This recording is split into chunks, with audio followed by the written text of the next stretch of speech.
Bismillahirrahmanirrahim. Assalamualaikum warahmatullahi wabarakatuh. Hamdan wa syukran lillah. Hadirin yang dirahmati Allah, marilah kita sama-sama panjatkan puji dan syukur kepada Allah Subhanahu wa taala bahwasannya hari ini kita ditakdirkan untuk berjumpa dalam kesempatan yang berbahagia ini.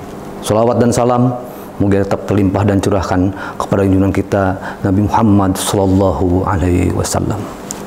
Hadirin yang dirahmati Allah Subhanahu wa taala. Dalam kesempatan ini marilah kita sama-sama untuk melihat dan mempelajari sabda Rasulullah sallallahu alaihi wasallam yang diriwayatkan oleh Imam At-Tabrani dan Imam Al-Baihaqi bahwasanya Rasulullah sallallahu alaihi wasallam telah bersabda, ada 3 hal yang kemudian akan membawa seseorang itu kepada kenikmatan di dalam beriman. Apa ketiga hal itu? Yang pertama, dia beribadah kepada Allah dan meyakini betul bahwa tidak ada Tuhan yang wajib disembah kecuali Allah Subhanahu wa taala. Yang kedua, bahwasanya ia menunaikan zakat hartanya yang baik dalam setiap tahunnya.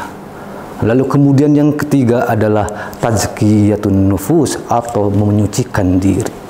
Lalu kemudian dalam sabda itu ada seorang yang kemudian menanyakan kepada Rasulullah, "Wahai Rasulullah, apa kemudian tazkiyatun nufus itu?" Tazkiyatun nufus, kata Rasulullah SAW, hendaklah kita mengetahui dan menyadari bahwasannya Allah Subhanahu wa taala selalu berada di dalam bersama diri kita. Hadirin yang berbahagia dan dirahmati Allah Subhanahu wa taala. Dalam hadis tersebut ada salah satu hal yang kemudian akan mengantarkan kita kepada gerbang kenikmatan dalam beriman, berada dalam naungan iman, yaitu tazkiyatun nufus, menyucikan diri. Tazkiyatun nufus, sehingga kemudian ini ditafsirkan oleh Rasulullah SAW. Tazkiyatun nufus ini adalah sebagai makom tertinggi dari agama Islam, yaitu ihsan. Dan ihsan itu artinya adalah hendaknya kita beribadah semata-mata kepada Allah dan meyakini bahwa Allah maha melihat, maha tahu, maha meneliti, maha teliti, maha mengawasi dalam setiap keadaan kita. Apapun yang kemudian hambanya sembunyikan, apapun yang hambanya tampakkan, Allah selalu mengetahuinya. Tidak ada yang luput dari pengawasannya. Hadirin yang berbahagia dan dirahmati Allah Subhanahu wa taala. Lalu kemudian apa urgensi dari tazkiyatun nafs ini? Ini begitu penting sekali untuk kita sebagai seorang muslim, bahwasannya tazkiyatun nufus ini adalah ikhtiar kita dalam menyucikan diri. Siapapun orangnya, siapapun kita, harus kemudian menyucikan diri kita jika kita memang mengharapkan surga dari Allah Subhanahu wa taala.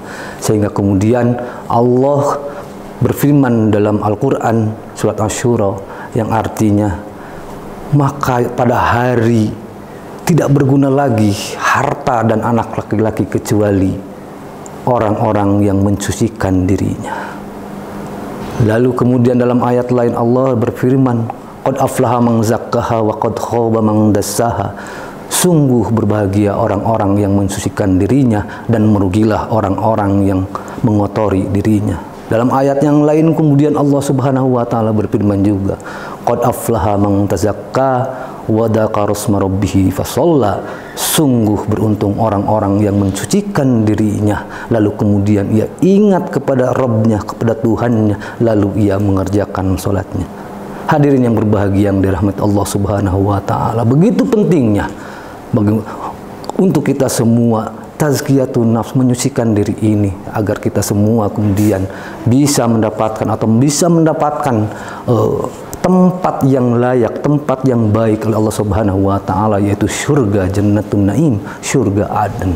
Maka untuk itu marilah momentum Ramadan ini kita jadikan sebagai momentum untuk meningkatkan ikhtiar dalam mensucikan diri kita, sehingga kemudian Allah benar-benar memberikan tempat kepada kita, tempat yang diridhoinya, itu surga Jannatun Naim. Untuk itu hadirin yang berbahagia, marilah di akhir pertemuan kita berdoa kepada Allah Subhanahu wa taala dengan doa yang sering dipanjatkan oleh Rasulullah SAW.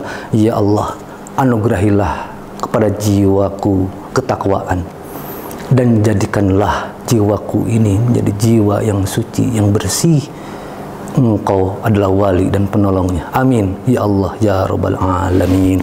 Barakallahul muwafiq bil aqwamit thariq. Assalamualaikum warahmatullahi wabarakatuh.